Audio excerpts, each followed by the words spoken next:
symbolic significance, but also in practical measures. So these are good messages in the difficult times. I am very glad that the Visegrad Group remains a place of positive activity in the light of different dimensions of the Ukrainian crisis.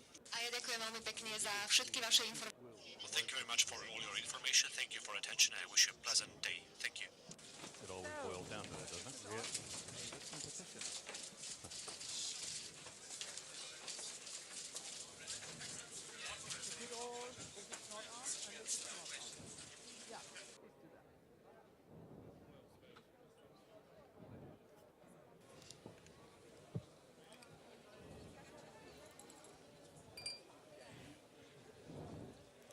My mic isn't on yet. Enchanté. Oh. C'est contrôleurs aériens, c'est pas...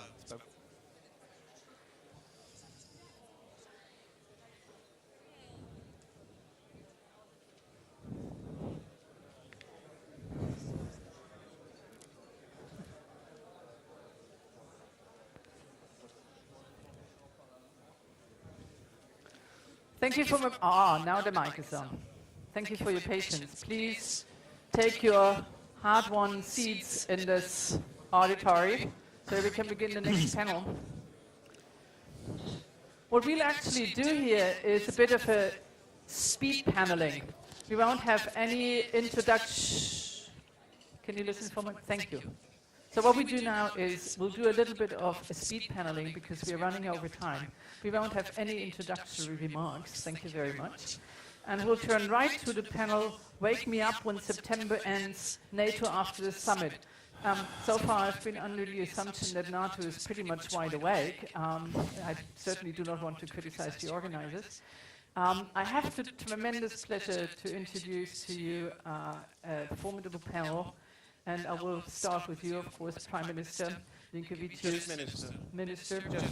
Prime Minister, I'm sorry. I just upgraded you. Thank you. If you're fine with, I don't know what your boss thinks about it, but we'll see. We'll have next to him Julian Lindley French, who is Senior Fellow at the Institute of Statecraft in London. Then, of course, we have General John Allen, who's been the commander of ISAF and US forces in Afghanistan in Kabul. And then we have Justin Weiss, who is the Director of Policy Planning Staff at the Ministry of Foreign Affairs in France. I would like to ask you the game changer question first, all four of you. Unlike in the full field of the Iraq War, or Georgia 2008, or even Libya, there were no major rifts in the alliance visible so far when it came to the Ukraine crisis. There seemed to have been quite some agreement that really this is a game changer. That things are different, that the annexation of the Crimea really changed some of the rules and that we have to react to this. And I really would like to ask you about the strategic consequences we draw from that if we assume that this is a game changer, of course. And one of the consequences I would like to ask you about is, are the 1997 agreements with Russia that there are no battle groups in the territories of Central and Eastern Europe still valid? Yes or no? And since probably you might give me the least surprising answer to this, Mr. Foreign Minister, I would like to turn to you first to answer this question. Well, let me start by saying that it's about waking up, right, exercise. And I'm used to say that if something would happen in Ukraine, it's a wake-up call. So how many wake-up calls we need to wake up, you know? This is for the beginning.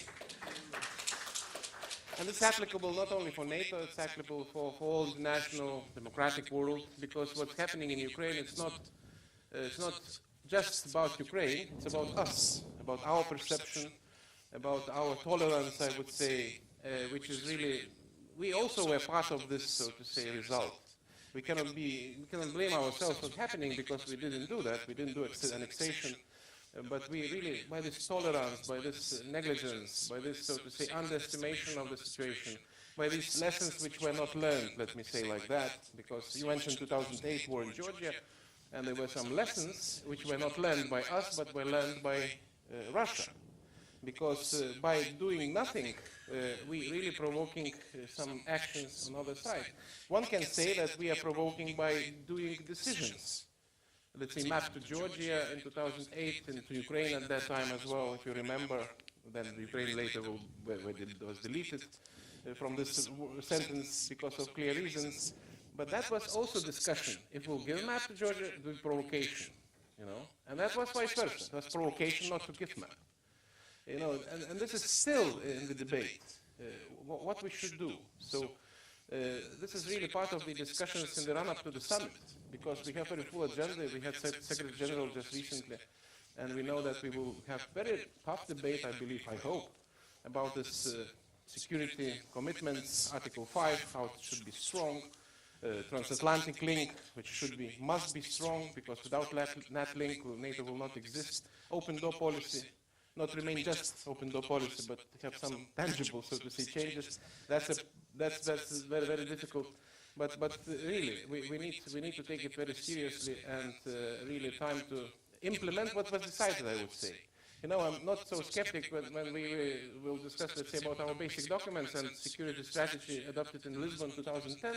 It's not outdated, good news. I'm convinced. I remember how we discussed. I remember how it was not easy to put some, so to say, assessments. Even the partnership with Russia, I remember, it was discussion whether there were proposals to name Russia as a strategic partner. And I was part of those who said, no, it's future strategic partner. The partnership itself is of strategic importance. So later, but really the question now is, because it will concern also the contingency plans for NATO, and actually if it's possible to have a clear answer to this. Do you think that the game changer is of such nature that we really have to rethink a promise we have given in 1997, that we have to rethink an agreement that has been given in 1997, that yes, we have to have battle groups in territories where there were no battle groups before? Just coming to that, sorry for being too long, but this agreement with Russia, founding act, so to say, it included bilateral commitments, and frankly speaking, it's violated everything what was possible to violate by Russia. And this unilateral act not to deploy, as you said, battle groups, it was substantial deployments, to be precise. By the way, what means substantial was also not described. To my understanding, what is happening now in Baltic states, by far not yet substantial. It's some improvement, which is very important, visible for air policing, also some ground troops for exercise, really by far not yet substantial. But I believe we shouldn't be, so to say, considering that this is still valid, because all these agreements are already broken. And if it's needed for alliance security, if it's needed for the security for member states, it should be done. Thank you very much. Just the same question to you. Julian, is this, sorry for the mix-up, is this really a game changer in the sense of, yes, we have to have these, we have to also have new contingency plans? Yes, it's an enormous game changer. The problem is that our politicians are not up to it. No insult intended, or offence to anybody. We become so used in Europe to putting politics before strategy that we almost willfully ignore change. And I sense, although this crisis is fundamentally important, we're looking at this through the wrong end of the telescope. This is a function of dynamic change in the balance of power worldwide. This is the first instance of what is coming down the road. If we, in the West, certainly we in Europe, continue to deny that the currency of military power remains a fundamental tool of influence in shaping the environment. Every other tool that we have, every other soft power claim that we make, will, in the minds of both allies and adversaries, depend on a credible European investment in high-end armed forces. The only question that this raises for me is, how do we get there? We had our prime ministers from the V4 earlier who said that they were trying to avoid hypocrisy and seek deeper cooperation in defence. Surely countries like the V4 should be leading the way towards defence integration if we are going to produce the kind of capabilities that are going to be required. But ultimately, Silke, this is a challenge for the mindset of our leaders. Are they prepared to face the reality that geopolitics is back, as my friend Rob de Wijk has very eloquently pointed out? Because this isn't simply about Ukraine, however important that is, or indeed Russia. The entire rules-based system that we spent decades building is at stake. The world is watching how this unfolds. If we demonstrate strategic hypocrisy, the implications for our alliance, for our security and our stability will be profound. Wake up to the 21st century, because that's what this is about. It is a game changer. Julian, can I ask a follow-up question on this? Because this came up during the panel with the Secretary General. That it doesn't seem that there's all too much of a disagreement within operative politics, really, on the operative level. But from what I could see, not only from polls in Germany, but Europe-wide, there's a lot of convincing to do when it comes to the general public that you have to beef up defense spending in countries that have been suffering economic crisis, basically our southern neighbors also. And we all agree that we all have to have them all on board. So how do you convince a generally wary public, and I'm not only talking about Europe, I'll ask you about this then, General Allen, as well. Also, the US seems to be very wary whether they really want to get into more military spending while there's much to do on the economic front. How do you do this kind of work in the department of convincing a generally very skeptic public? It's called leadership. I'm always amazed how often in Europe our leaders with whom I speak often say that they have to follow the course of public opinion, and then when it really matters on big issues like European integration, they often ignore public opinion.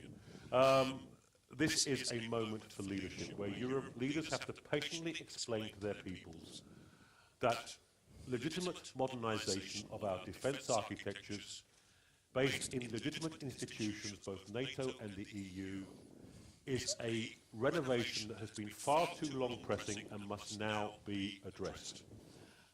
Whether Ukraine crisis had happened at all, we would have had to have addressed these issues essentially. I'm not going to bore you with the figures of trade change, economic shift, of military expenditure, but go and do the math, as the Americans say. Look what's being spent elsewhere, and you will realize the extent of the dangerous change that is taking place and the implications for us. Call me old-fashioned, I happen to believe the world's a safer place when the West is legitimately strong. Thanks. General Allen, I guess there's no question about the if, but how will the Ukraine crisis have an impact on the contingency plans of NATO when it comes to Eastern Europe?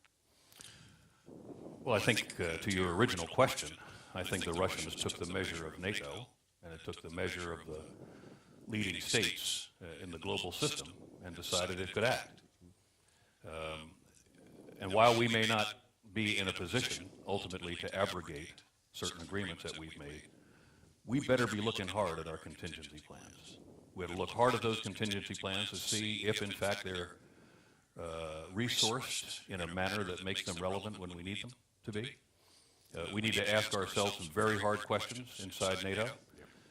Was our intelligence system sensitive enough to detect what was about to happen? When we detected it, was our command and control relevant enough to be able to make decisions quickly? Were our forces able to deploy quickly enough in reaction? The question for us in NATO, it seems to me, and in the West more generally, is are we agile enough? Are we flexible enough? Can we move fast enough to stay ahead of a contingency like this as it breaks again?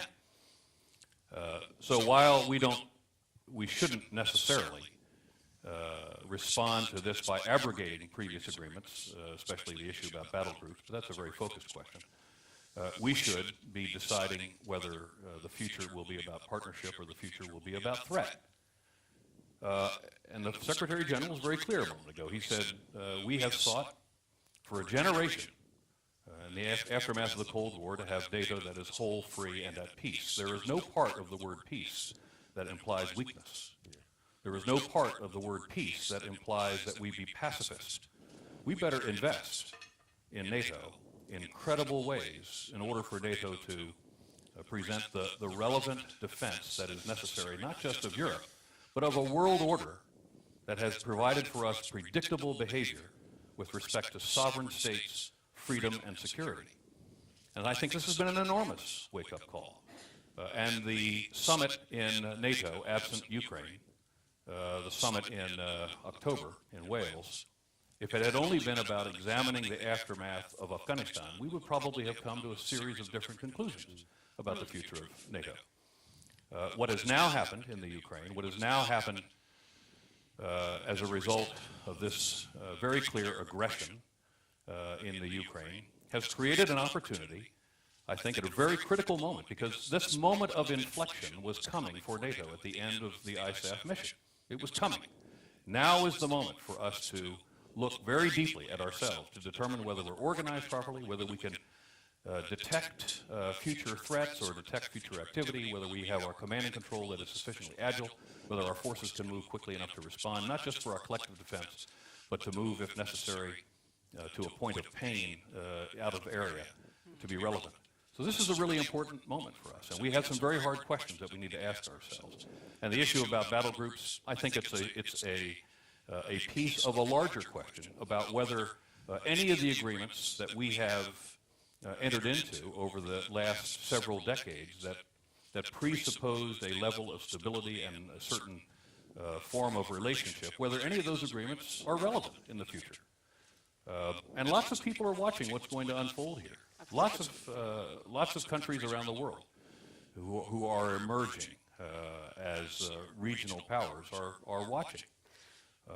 I was reminded, or I am reminded, of a editorial in the Global Times, which is a Chinese newspaper that talked about, in conclusion of what was occurring in Ukraine, reminded that the Chinese people must remember that, as is appearing in the Ukraine,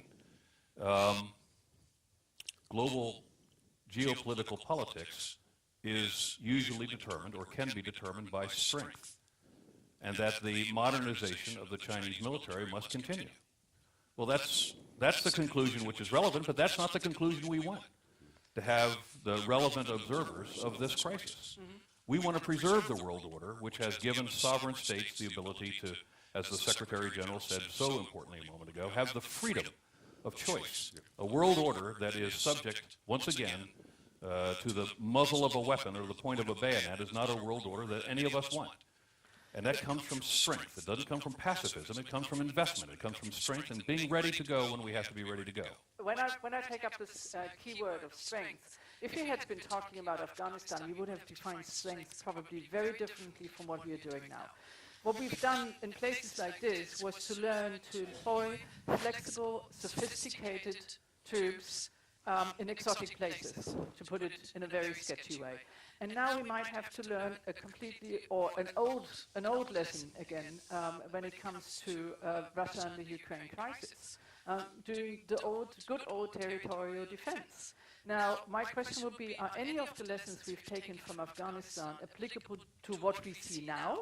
Or will we have to do what the Americans call walk and chew gum at the same time, meaning NATO has to learn to have different definitions of strength and how to prepare to also show the strength and apply the strength? Well, you've answered the question for yourself, and that is that NATO I like must, questions that I answer myself. Yeah, NATO must have the capacity of doing several things simultaneously. NATO, the inherent reason for NATO is about the defense of the members. So Article 5 has to be paramount in our thinking. But NATO has also embarked over the years on out-of-area contingencies, out-of-area conflicts. And that's an inherent responsibility of NATO as well. But first and foremost, NATO must be prepared to defend itself as an alliance and to defend its members. That requires that in all things, we should prize the ability to detect, to plan, to deploy, and if necessary, to wage war on behalf and wage conflict on behalf of our member states. And if we can't do those things, then we need to understand why. We're asking our members in NATO to make substantial investments in their defense in order, as the Secretary General just said, very importantly, that the collective investment in defense is both a credible deterrent, and if deterrence fails, a credible means by which we can defend ourselves and defend the states of NATO. So we must be able to do both things. We have to walk and we have to chew gum. Thank you.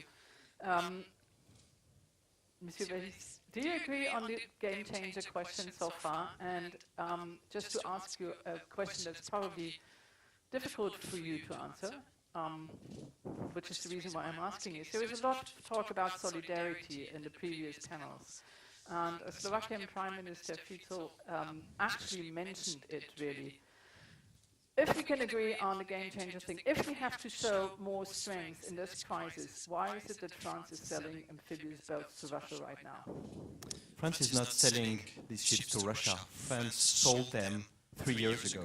That's the first thing. I think commentators have it wrong when they describe the deal as something that is happening. Actually, the deal happened 3 years ago, and right now we have no legal choice but to honor the contract. Now, of course, the question of political opportunity, but this deal was paid in 2011, it was paid in more than half, and we're not in a habit, nor are other European countries in a habit, of breaking up contracts just like that. So the political opportunity moment will come in October when we have what we call the siège, which will give the final green light to the actual delivery of the ships. But before that, there is no legal basis to annul the contracts. Let me take the opportunity to just make a point. I think Prime Minister Fico probably picked the wrong country if he wanted to make a point about firmness, right? Okay. Because who was the first contributor to the Steadfast Jazz exercise back in 2013, before the Ukraine crisis? It was France. Who sent jet fighters and an AWACS plane to Malbrook in Poland recently as part of the measures of reassurance? It was France. And then I don't need to tell you the list of different places, countries, and scenes where we have shown firmness and seriousness. Syria, we were the only ones who ultimately wanted to uphold the rules of humanity after Assad violated the most basic rules by using chemical weapons on his own people back in August 31st. We were the only ones who intervened when there was danger of mass slaughter in Central African Republic 3 months afterwards. We were the only ones who intervened when Al-Qaeda almost seized an entire country in Western Africa. So I'm not sure he picked the right country if he wanted to make a point about firmness vis-à-vis other countries. Thank you for that, Carl. But when it comes to rethinking Western relations with Russia, how would you describe our strategic aim in this? You know, including a deal that's been done and that you can legally not get out that easily. Where would you set the priorities? Because quite obviously we have to do a lot of redefining our relations with Russia. The 90s, in the beginning of it, were based on the assumption that we could integrate Russia somehow into our security system. Would you say that chapter is closed, at least for the time being? I agree with what Julian and the others said. It is a major game changer and a wake-up call. I think we will draw the right lessons of what happened if we first wake up on the question of defense budget, if we get more serious on what we spend and how we spend it. There's no way that we could return to just normal after Crimea was annexed. And I would add that Russians now consider it as a fait accompli, the fact that Crimea is not part of Russia. But I think that's not right. And we should always bring it up in all the meetings we have with them, because we do not accept this. We accept it on the ground because we're not going to make war to Russia, right? I think everybody in the room agrees with that. But that's not reason enough to admit it and just implicitly validate what was done, because it was a major game changer. It was a violation, and I would add it was a violation that probably started before Crimea. Russia had been undermining the basis, the different pillars of European order before that, the FCE Treaty, the Helsinki Final Act, and a couple of other things. So yes, we do have a systemic change here, and I don't see how we could get back to normal with Russia. I would just add as a footnote that about your initial questions about placing more troops or battle groups in the easternmost members of NATO, that it would be ironic if, as a sort of self-fulfilling prophecy, NATO was to inject combat troops and battle groups in Eastern Europe, which is exactly what Russia wanted to prevent in the first place, right? Was to have this. But I think that as a result of their conduct, that's probably what in the end might happen. And just to put a final line on this, I don't wish it to happen, in the sense that we should definitely keep it as an option, as General Allen said, but we're not here yet, and I think we should keep in mind that being firm doesn't preclude working in the sense of de-escalation with Ukraine. We're not, once again, going to make war to Russia. Since you just have outlined so elegantly the contributions France has made, I give you an easier question as a German hint, and that is, could you identify countries within Europe who are still punching below their weight when it comes to contributions to security? You know, the figures are known to all, and I don't think there's a need to point fingers. Most you of could point us, more than one finger, though. You know, this is called proper analysis. Yeah, but the you know, we work, and my minister Fabius works so well with Foreign Minister Steinmeier that anything that would be a hint of disagreement or reproach would probably not be in the way. Just yesterday, as you may know, Steinmeier was in Paris, having been invited by President Hollande to the Conseil des Ministres, the cabinet meeting, to report on the trip that he had done to Kiev and Odessa. And so they're really working very closely also with Foreign Minister Sikorsky. And so, so yes, we don't always see eye to eye. That's, you know, everybody knows that. But there's not a sort of a major reproach or disagreement that we would have on this. I would say thank you for your remarks right now. Julian wanted to add something on this. Yeah, just a very quick line on, with respect to if it's the wrong question. The real question is this: would we, as allies, be prepared to go to war with anyone to defend the territory of our alliance if it is attacked under Article 5? Now, you get in a whole range of arguments about what does an attack look like. But once you've decided that that is indeed the obligation and the commitment under the treaties, which it is, then you have to decide what capabilities you need to make that a credible deterrent and a credible defense. That's the essential question that we have to confront and which we are not. From Mr. Linkevitio, you wanted to say something on this? My point is that it's also, reality is that forceful change of borders in Europe shouldn't be accepted as a norm. And something is done now, and you know, redrawing of borders in Europe is a madness, along the lines of national communities, or whether you name it.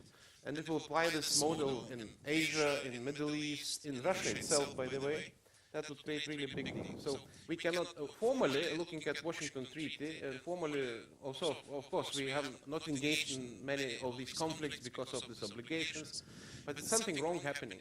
It's a big question.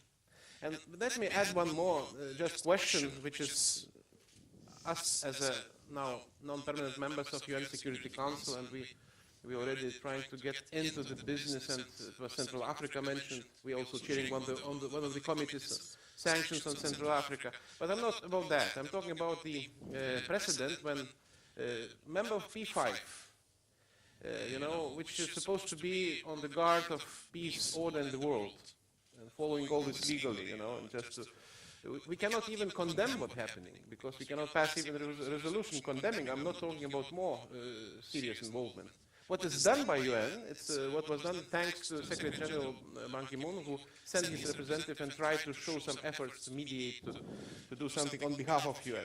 But UN as itself, it's the only body which is supposed to be the main, so to say, body guarding security and peace in the world. It's just cannot act. And this is also a question should be asked. And now I'm coming to one more point, which is not asked by you, but in 1999, you remember Kosovo, and was also kind of genocide in Kosovo, and everyone just looking at that, you know, discussing all the serious organizations with the troops, with the finances, and you know, and suddenly it was a decision taken by NATO, which was also big split in the alliance, not split, but disagreements and different interpretations. But again, that again repeated and would be repeated in the future. So what we will do next?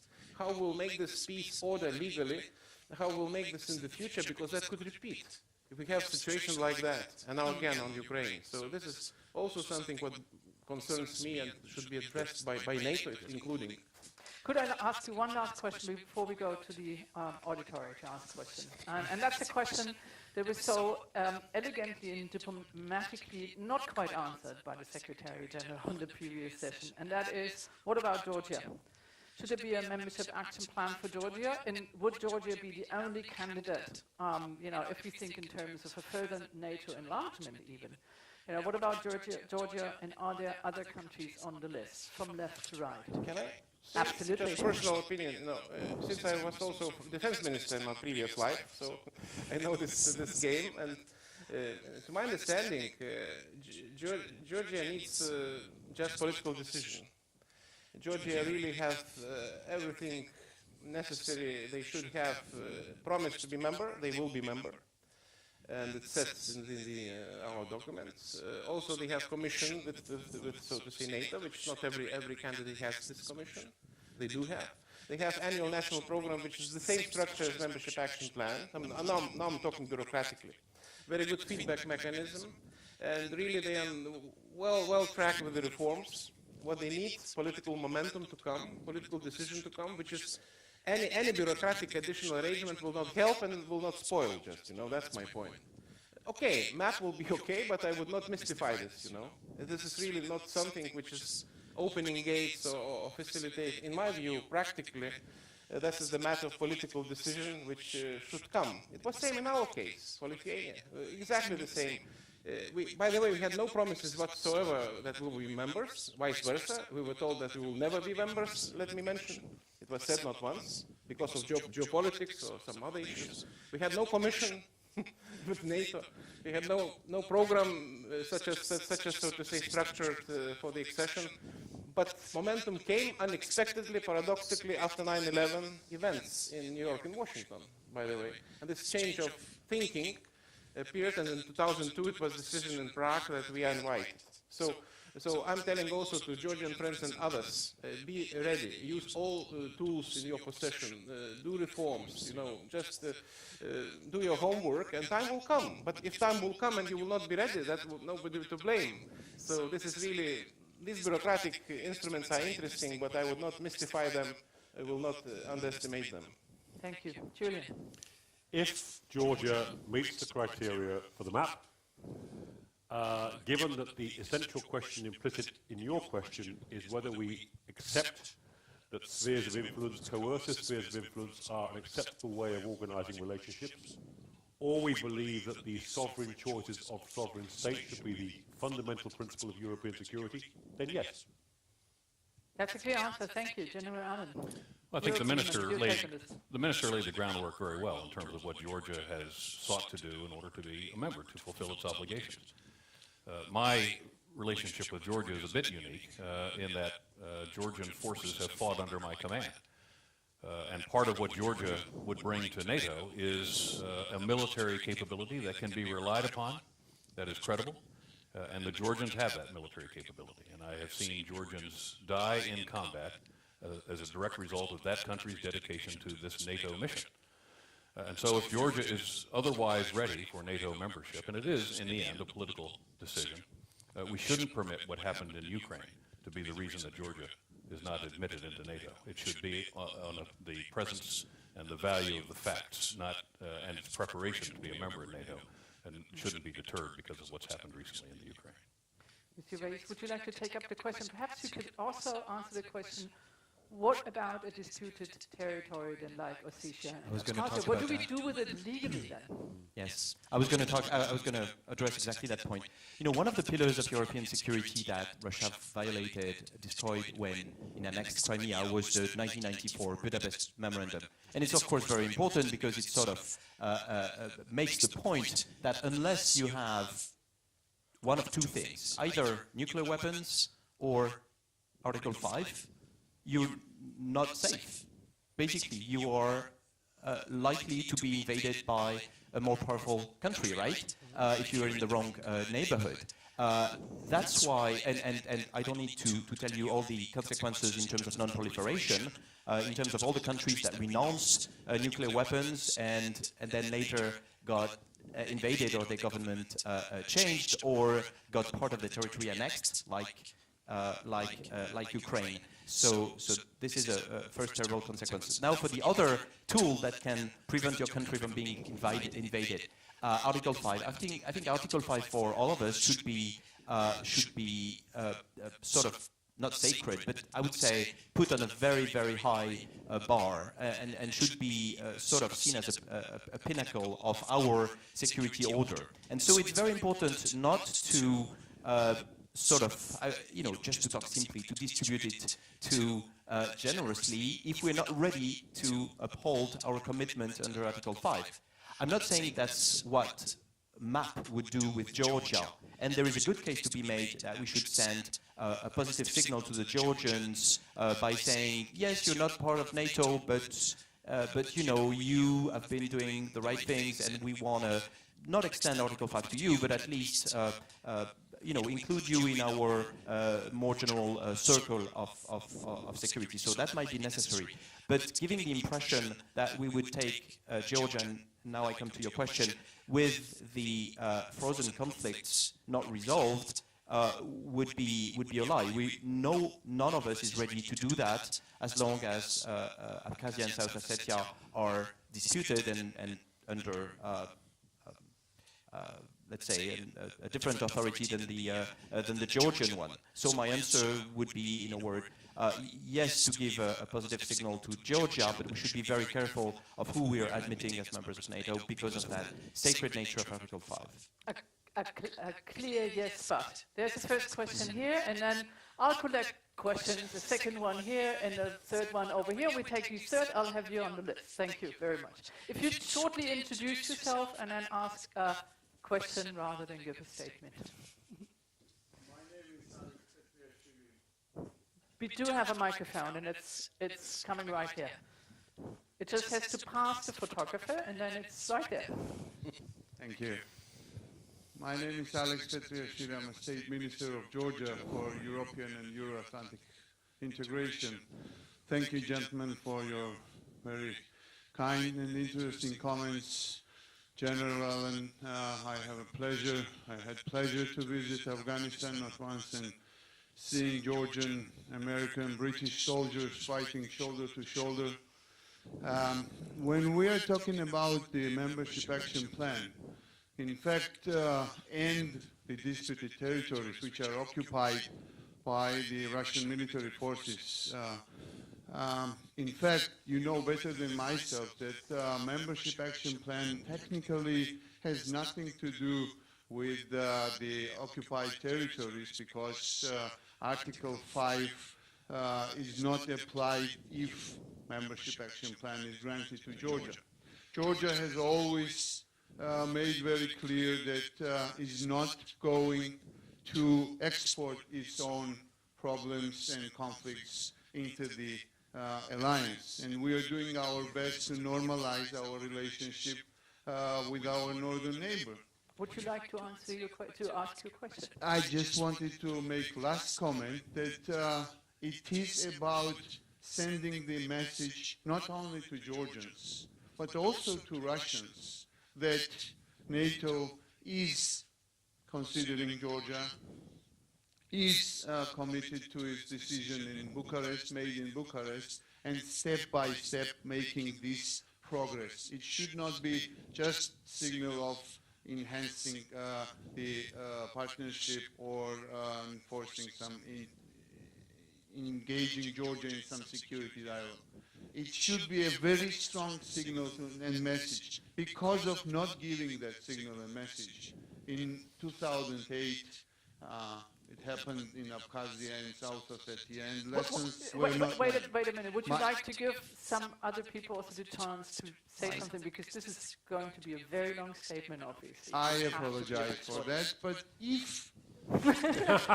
Oh, you could apologize and finish your statement. That would be really if it fantastic. goes further in Ukraine, God save us from that. What will be the NATO's reaction regarding the enlargement? Will it be any positive signals and decisions regarding the enlargement? Is this a question to somebody specific on the panel now to be answered? General. Just in general. Okay, then we just take two more questions. Jana, pull you over there. That's okay. Yes, just stand up so that the people can see you and you can get the mic. Second round. My name is Jana Puljerin. I'm from the German Council on Foreign Relations in Berlin. I have a question with regard to the long-term relations between NATO and Russia. Because in theory, there are kind of three options. It's either Russia is a friend or a neighbor or an enemy. During the past 25 years, we tried to pretend that NATO is a friend. And recently, or in the past Putin continued to say that NATO was an enemy. So what could be the long-term definition of NATO-Russian relations? And could, because Germany, my country, would not agree to call Russia an enemy, but how could Russia be a neighbor that does not respect its own neighborhood? Would you like to have this question answered by somebody specifically? To the panel. Okay, we'll just take it up and we take a third question there in the last row, and then we'll take these and we go into a second round, and I hope that I have you all on the list. Thank you very much. Farsham Dazar Naderi, member of Afghan Parliament. It's a true pleasure to listen to the panelists and also to the subject about the challenges that the NATO is facing currently. I do believe that all the stories or the old experience cannot be exactly implemented to the new challenges that you have. As it was clearly stated, that what they experience in Afghanistan, they cannot take exactly the same outcome or the same story to be implemented in Ukraine. But what I think is that it is the time that the NATO should change its model. The traditional model cannot be answerable to the new challenges that you have, because you're not talking about a particular area or a particular country. You're talking about the global threat that comes from different parts, and understanding the nature of each part is always going to be complicated. But I believe there is also a solution to that. For instance, in Afghanistan, we had many challenges, but where we are coming right now, we shouldn't be only treated as a problem. I think we can be treated as an asset to NATO as well, because the tremendous effort was given to Afghanistan with all the daily criticism coming to NATO. Eventually, it's finding its way out. So I believe that just training to Afghan army post-2014 is not enough. If a clear position given to Afghan army or Afghan state in regard to their cooperation with NATO can be also helpful, because we were the country that suffered tremendously from extremism and terrorism. So the question that I have is for all the panel, and especially to General Hallen, who had a deep experience in Afghanistan, and he's been very supportive in the country in the very tough time that we experienced. What is the new face of Afghanistan in NATO? Not only to be trained and to be regarded as a problem, but as an asset who experienced so much extremism and fundamentalism as well as terrorism groups. So how can we use those experiences of Afghanistan to fight against upcoming terrorism throughout the world or a part of the world, especially our own region? Thank you very much. We take these questions up. I guess what we would have is the first question: Russia partner, enemy, or neighbor? And if you would, because the question has been directed to all four of you, perhaps you would like to start, and then we take up the Afghanistan question. Would you like to start? Well, the first reaction to Minister's comment, to be brief, of course, if something happening wrong, and there will be no strong signal to back up you, to support, to show solidarity, it will be another encouragement to continue this intimidation policy against you. If we will not manage to produce this signal, that will be our failure, not just yours. With regard to Russia, as you said, you will never call them enemy. You can do that, right? It's just a matter of, title. But look, you should really draw some lessons from the past. And I started to hint a bit that discussion because of the security strategy, whether they are strategic partners today or they will be in the future. That's a mistake. It's a fundamental mistake when they're building our relations, neglecting fundament of values and commitments. Because if you don't believe, you can look at the NATO documents, ministerial documents 10 years ago. There's plenty of wording with regard to values, commitments, obligations, what they should do, what should follow, some rules. And now it's melting down. It's disappearing. And interest taking over. And we are doing ourselves a mistake. That's my point. We shouldn't be aggressive anti-Russian, but we should be consistent at least. We should follow our own, so to say, path, which we're not following. Let's look at this 2008 decision of ministerial of December after war in Georgia. plenty of lists of so to say, demands, requests to Russia, what Russia must do, must review, must change. Not a single item was implemented. And we got back to normal because of this attitude, by the way, sorry for mentioning. That they're not ambitious, but they're back to normal in 2 months. In 2 months. That was encouragement to continue with the same policy. And we have another stop in Crimea. And we'll see, thanks to this attitude, will be another stop in Transnistria. And we will blame anybody else, but not us. But we should blame us because we are not consistent ourselves. This is the problem. Which policy? For all who haven't heard it, I'm talking about consistency, nothing more. Consistency. Let's respect our own decisions. Let's implement what we decided ourselves for the beginning, and then ask others to respect. Because why they need? It's also lessons learned not to do nothing. It's also encouragement if we are not consistent ourselves. It's really a big, big deal. Well, okay, you can disagree, but...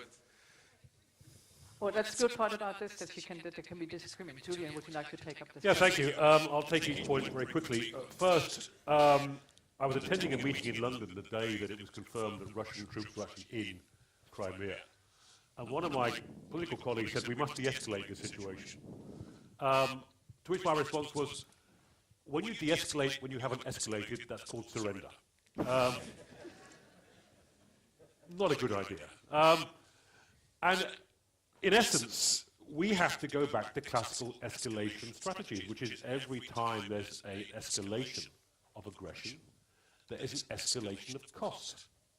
But we need to be much more systematic as to what we identify as the cost in relation to the action than we've been. And when we talk about costs, that of course doesn't include only military measures or preparations, but economic, the whole range. The whole thing. I mean, when I talk about military power, that's just one tool of influence. We need to be looking at all the tools of influence we can apply on Moscow to make it change its mind, because the costs versus the benefits are too great. We haven't been systematic because I still think there's a crisis of will at the heart of the European polis about how to deal with high-end crises involving military power by a big power. That's the essential crisis that's going on in Europe right now. Second, years ago at a NATO-Russia meeting, I sat in front of the Russian Deputy Defense Minister, and being me, I said, Minister, is Russia part of European security or a problem for it? And she smiled. And I said, well, Russia will always have its own interests. And I think her response was very indicative, which is, we don't have to talk in terms of Russia being a friend or an enemy. As long as Russia is a partner of some variety, communicating its interests, but willing to operate within the accepted norms and values that we have about 25 treaties that we've established to confirm, of which Russia is a part. This should be the moment for the OSCE. This really should be the moment for the OSCE to find a way of diffusing this crisis to the satisfaction of all the parties concerned. Third, on the issue of Afghanistan, the issue you raise is a fundamentally complicated question about the new NATO. What I want to see at the heart of the new NATO, which is a military alliance, is a new kind of military. A military that can reach across 6 domains: air, sea, land, cyber, space, and knowledge, that can reach across governments, across all the tools of influence, and beyond to partners. If we can develop that kind of thinking military that can operate across the mission spectrum, then it will not only be walking and chewing gum, I think is the American phrase. About, you know, it's a brilliant term. Never tried it myself, John, but I might. You know, we are going to have to radically rethink the role of force within the broad tools of influence, and for that to happen, NATO has to experiment. But also for that to happen, we have to take the lessons from 10 years plus of campaigning and see how that informs our experimentation. Why? Because if we don't do it in the next 2 to 3 years, we're going to lose that body of knowledge which can give us that capability which we will need in this coming century. General Arnhem, just listening to what Julian said, and then also taking into consideration that constantly, and that's not really very new, we're talking about Europe is lagging behind when it comes to defense, we need to beef up our defense budgets, etc., etc., etc. Is this a bit of an over-ambitious plan that Julian is just mapping out? Well, it depends on what you want. Well, if you I want might security. want a lot of things. The question is, do I have the resources, and can I mobilize the resources? That seems to be a key question. You know, we had someone a few moments ago ask whether we should engage in the immorality of spending money on defense when we ought to be spending money on something else. You know, where is the immorality if you are weak and nations around the outer edge of NATO are going down one after another because the appearance is that NATO is not capable of defending itself or extending its influence. So I think there's a really important moment here for us to decide what's important to the future of NATO and to the nations within NATO, and by extension, the relationship with the EU and the transatlantic alliance. What's important to us? It doesn't mean we have to spend ourselves into oblivion or spend ourselves into poverty, but we need to spend a little bit more. And 2% is not an outrageous requirement for the NATO partners to be spending on our defense. I think the point that was made, or whether we call the Russians friends or partners or enemy, I retired after 42 years, and my experience was if you call someone an enemy, you treat them like an enemy, guess what? In the end, they're going to be your enemy. I think we treat this pragmatically. We recognize the conduct that we have just seen unfold before our eyes. We very introspectively decide whether some of that conduct is a direct result of our own action or inaction. And then we dedicate ourselves to the maximum extent that we can to both appear and in reality be sufficiently strong that it deters that kind of action in the future. And so I would look for common ground with Russia. I would look for opportunities for partnership with Russia. But I also would be very, very careful to ensure that from any aspect that a potential opponent or a potential aggressor seeks to seek advantage on behalf of NATO or seek advantage as a vulnerability from NATO, that they see strength across the board. That's really what we have to do. This is about it being an alliance. An alliance is about military strength. And an alliance that's about military strength that projects weakness is not much of a deterrent threat. And I think this, to your first question, this was an important, very important wake-up call. Let me hit, can I hit Afghanistan, please? Absolutely. The member of parliament who's here, Madam Nadiri, is, for those of you who haven't met her, you should meet her. She is a great hero, from my perspective, in Afghanistan. One of the leading women who have emerged over the last 10 years in Afghanistan. And I will tell you that she actually might object to what I'm about to say, but if you ever want to find out or ever want to understand why the ISAF mission was worth it and whether ISAF was successful, you have but to have that hero of Afghanistan stand before us all and talk about the future of Afghanistan and be able to do it. Because on the 10th of September 2001, her voice could never have been heard.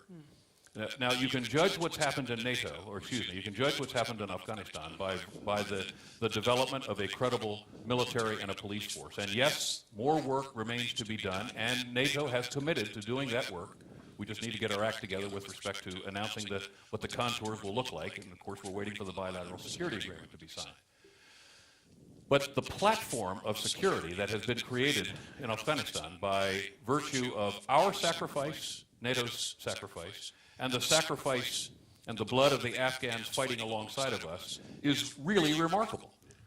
And it's a narrative that we are missing in the West. It's a narrative we're missing in NATO. This should be one of the great celebrations that this alliance has ever achieved. But couldn't it be that we've really not, or as the former Chancellor of Germany once said, that we've been, or NATO has been suboptimal when it comes to the communication department, concerning Afghanistan?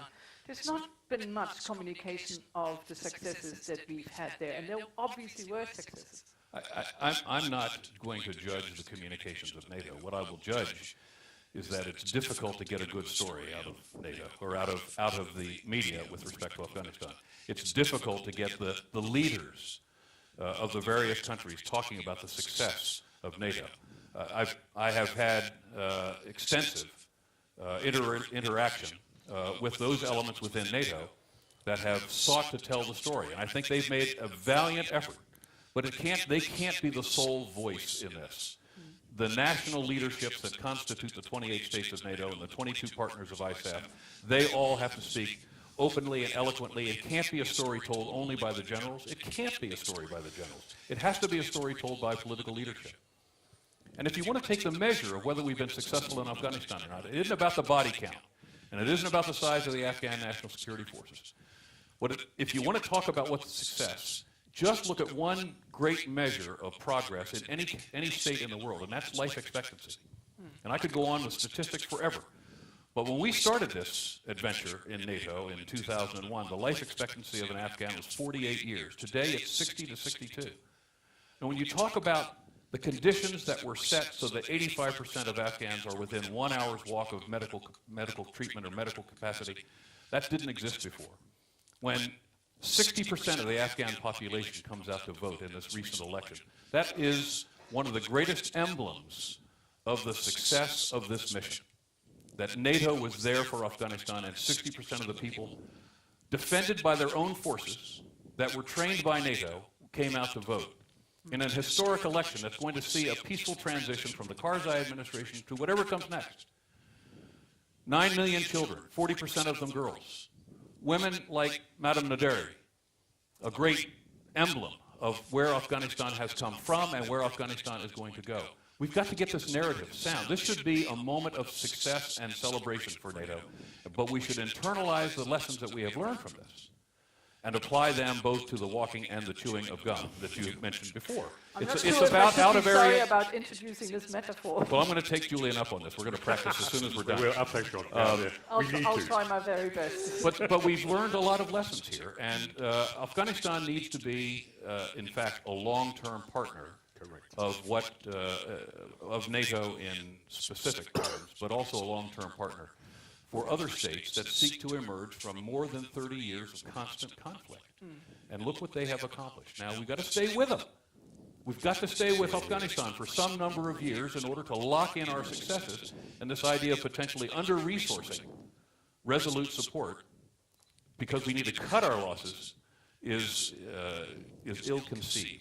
We simply need to lock in the successes and continue Afghanistan's upward spiral, because it will become an example for Central Asia. It'll become an example of what NATO can do when we have a common vision and a set of common values that we apply on the battlefield. That is what I think is called a clear message. Shall we take another round of questions? I had one here first. I know there are hands up, and then the second one here, and the third one here, and then we'll try to take a third round. So please be short. Alexander Nikitin from Moscow. Question to General Allen. Pakistan and India established a telephone line between the military staffs long ago, but each time they have increase of tensions because of Kashmir. They cut this line. They say, how we can talk to them if they are so bad? Now, NATO and Russia are doing something like this. NATO-Russia Council is dismissed, military-to-military cooperation is broken, and Russian diplomats are prevented from even stepping onto the territory of NATO headquarters in Brussels. Question is, you know that both military build-up and arms control are equally respectable ways to improve your security. Do you need at all to talk to Russians in this situation of crisis? How can you foresee any kind of instruments like context negotiations, transparency, exchange of data, early notification of move of troops from both sides? Any of those measures could improve the situation? To expect immediate withdrawal of any of the sides probably is not realistic, but what can be done here and now? Thank you. The gentleman over there, yeah, you've been raising your hand quite a while already. Just stand up because it's easier for those who carry a microphone to identify you. Or don't stand. That's the disadvantage of sitting on sideline, to being sidelined. Ahmad is my name. I'm wondering, I don't know if this is the right panel, whether we are addressing at this meeting the really vital challenges for NATO, for the transatlantic community, for the world. There was a time when NATO addressed these overwhelming general challenges for the world in the 50s, I remember, without going into this now. Namely, what we are watching as we are sitting here quietly is the tearing up of the social fabric of our societies, a growing despair in almost all countries, and the rise of extremism, the rise of all kinds of phobias, not just Islamophobia. So this, I think, should be addressed by an organization such as NATO. Some years ago, after the collapse of the Soviet Union, one could think, the experts, the academic experts, that NATO had become obsolete because the conceptual basis, namely collective defense, had vanished because there was no enemy anymore. So that's another question. No, can you please just ask your question before we go into the whole history of NATO for the last 20 years? No, I mean that's addressed to, because they are military experts, General Allen. After the disasters, whether NATO was there or not, in Afghanistan, Iraq, Libya, unmitigated disaster, is there perhaps NATO now hoping for a new lease on life with Russia replacing Soviet Union as an enemy, and so getting back its conceptual basis. Sorry for being so long, but perhaps... Well, if this is the question, we can just give it to General Allen, if you don't mind. Yes, if this is, Russia is a new lease on life, and then we would give the microphone to the next gentleman. Yes, we'll do that. To the next gentleman here. Yeah. Thank you. My name is Patrick Keller. I work for the Adenauer Foundation in Berlin. Since we are talking about NATO strategy and the NATO summit, I think there are a few issues on the agenda in September that we shouldn't ignore completely. And I'll mention just two of them in the interest of time. First is missile defense. What is going to happen there? Will the final phase of the phased adaptive approach be reinstated or not? What is happening there in the debates regarding the situation with Russia nowadays? What is your assessment of that? I'd be particularly interested to hear the opinion of the American general and of Monsieur Weiss on that. And the second issue would be partnerships. The partners across the globe in the last 10 and more years were very vital to NATO's strategy overall in Afghanistan and elsewhere. But mostly partnerships were about providing troops. You talked about Georgia's commitment in Afghanistan, for instance. What do we do with all these partners now, such as South Korea, Australia, and others across the world? Partners that maybe are not too interested in our debates that we have here all day right now about Central Europe, but about a more global vision for global security and global crisis management. What is NATO going to offer to those partners, and how are partnerships going to evolve after September? Thank you. Thank you very much. Shall we do it in the reverse order? And those questions are going to you, Monsieur Weiss, and then General Allen. Yep. You will have to. So it's partners. What do we do with the partners? Missile defense. Is Russia a new lease on life for NATO? And shall we still talk? What is Russia needed for in the matter of talking, negotiations, whatever? Yes, I'll just probably pick two of them and then leave other questions to my co-panelists. Missile defense. I guess what was said in Chicago in 2012 still holds pretty much.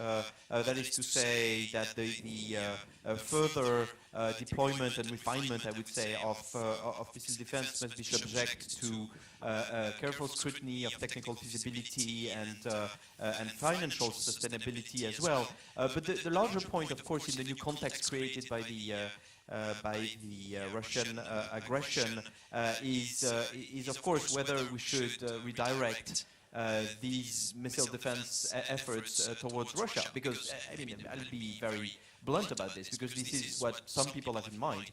I personally think that it would be a mistake on a number of counts. I think that we had an agreement on a system of missile defense that was directed primarily at the Iranian threat, an Iranian threat that, you know, perhaps, just perhaps, might, if not disappear, at least seem less formidable if we get to an agreement on July 20th on the nuclear question. And I don't think we should change our sights, both for technical and political reasons. For technical reasons, which are that I do not believe that missile defense would be of real use as instrument against Russia, and on political grounds, because I do think that this would hit the particular nerve in Russia that basically is linked with the Russian paranoia that basically they have been aggressed by NATO expansion and you know all the myths that go along with this, and so both on the grounds of techniques and of political opportunity, I do not think it would be wise to take this path. Is Russia giving a new lease on life to NATO? No, I wouldn't go as far, but it's true that the face of the summit of September has been completely changed, and that we've been reminded that what is important is basically what I was saying earlier, that is at the heart of NATO is Article 5. And we've done other things overseas which were good things, even though we might not have succeeded on all of our objectives, but at the heart of NATO remains this aim. And so yes, in a sense, the reasons, the existential reason that NATO exists has been reaffirmed or reconfirmed, and we should always keep this in mind. I would just add one technical thing, which is that I don't think there's such a contradiction between upholding our responsibilities in terms of Article 5 and in terms of reassurance and sending the right signals to Russia on the one hand, and then on the other hand keeping the other general objectives of being able to intervene elsewhere if that is the political decision. On the other hand, I think many of the priorities and material that we need and logistics that we need to intervene are good on, I would say, on both theaters. I mean, interoperability is needed as in Afghanistan as in Eastern Europe. Having more transport capability is valid both in Afghanistan and also in Europe. And so I wouldn't sort of oppose them and create a tension that I think largely does not exist between the two overall missions, these two overall missions of NATO. Thank you. General Allen, would you like to also answer these questions, and then basically have also the last word on this, and kindly also take up the question on what is there to talk with Russia? So, sorry for doing this so sketchy, but I think this is what you were aiming at, wasn't it? Well, I think in any crisis where you cut communications between both sides, I think you contribute to the crisis. The more you talk in a crisis, the more likelihood you're able to eliminate the potential for miscalculation. And cutting communications with Russia right now, I think, is something that we should be very, very carefully considering. We may, in fact, want to create special channels of communication, specifically addressing issues associated with this crisis.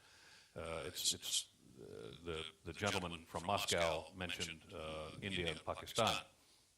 That when they cut communications, given the nuclear threshold in that part of the world, that's a real emergency, and most of us see these come and go and don't even know how much danger we're in. In this case, I think it's really important as we seek to understand what Russia was thinking, as we seek to understand how we can find our way through this crisis, that we not cut communications. We should, in fact, seek special channels that can facilitate communication. The other thing I would say is this goes back to the issue of what we call Russia. We all need to understand that we're going to be at the other end of this crisis at some point, and how we treat Russia right now, what we call Russia right now, is going to be relevant at the end of this crisis. And from my own experience and having to deal with crisis situations where the moment seemed overwhelming in terms of the emergency, what I learned early along from someone with whom I was in a crisis, we very quietly had a conversation in the middle of this crisis where he said, please be careful that we don't say things or do things that will ever preclude our ability to have a relationship again. And I would say it's a very important aspect for this moment as well. We have been a partner with Russia in the past. We have had relations with Russia in the past. If we treat Russia as an enemy today, Russia will ultimately act like an enemy over the long term.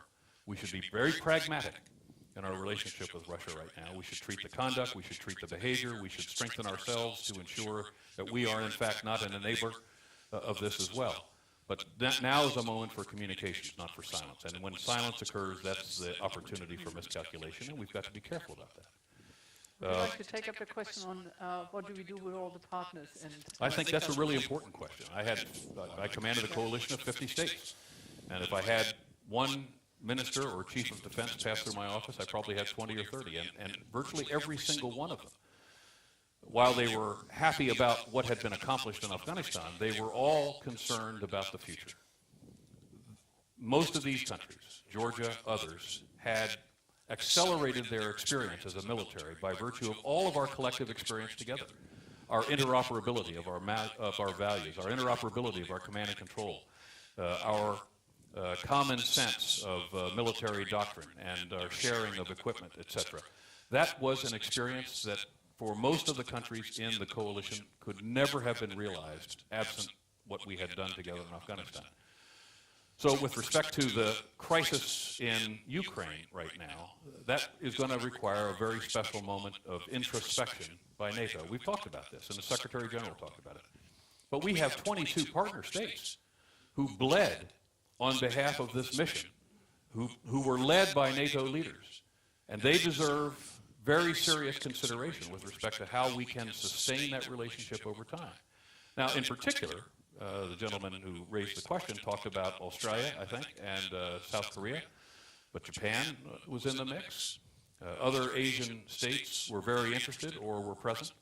And in an environment where, in Asia, there are substantial conflicting territorial claims, they're all enormously attentive, our Asian partners, enormously attentive to how it's playing out in Crimea, for fear that something similar might play out in a very provocative way in Asia. And for the United States, it's extraordinarily important because we have 5 defense treaties with South Korea, Japan, the Philippines, Thailand, and Australia.